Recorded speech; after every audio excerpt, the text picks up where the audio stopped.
Okay, so here we are at the business end of the brand new Botnia Targa 32, down at the lower helm. We've got the boat on sea trial, out in pool, beautiful weather. Unfortunately not the kind of weather that you want to test a boat like this in, it's far too calm. But jumping over the wake of our photo boat, you can certainly tell that it's got Botnia Targa blood coursing through its veins.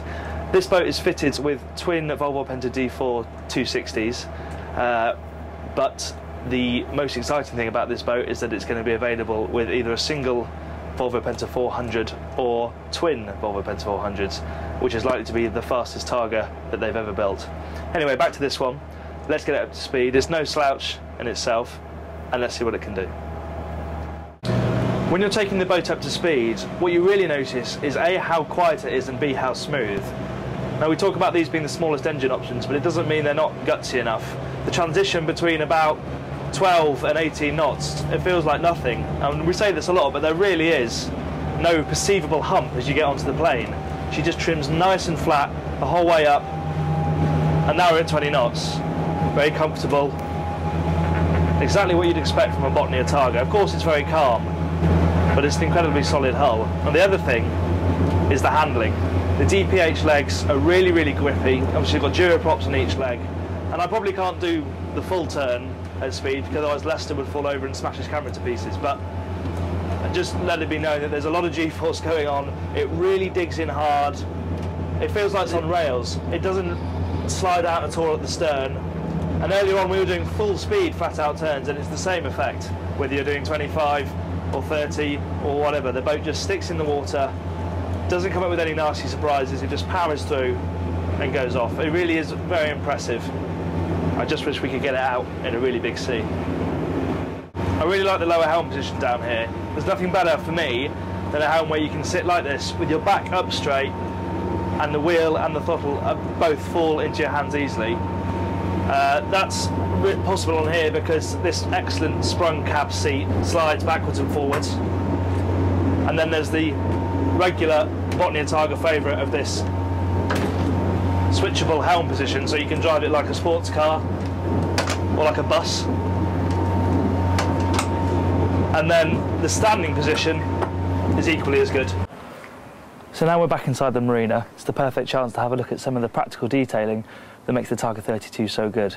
And it starts at the stern in the bathing platform. For example, there's a hatch set with inside the bathing platform, which means you can access the stern drive legs if you get a rope caught around them or if you have a problem with them at sea.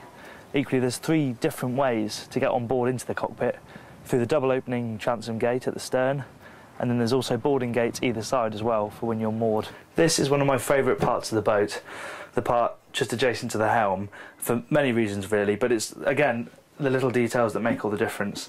So obviously this gives access down to the forward cabin, but it's held up on 2 really powerful gas struts. Absolutely no chance of that falling back down. And then when it's closed and you're going along, all these different sections of storage for all sorts of bits and bobs, navigation gear, rulers, pens, anything you need can all be fitted in there. And then to the left, obviously this is excellent for keeping the chart on and doing any notes while you're on passage, logbook, etc.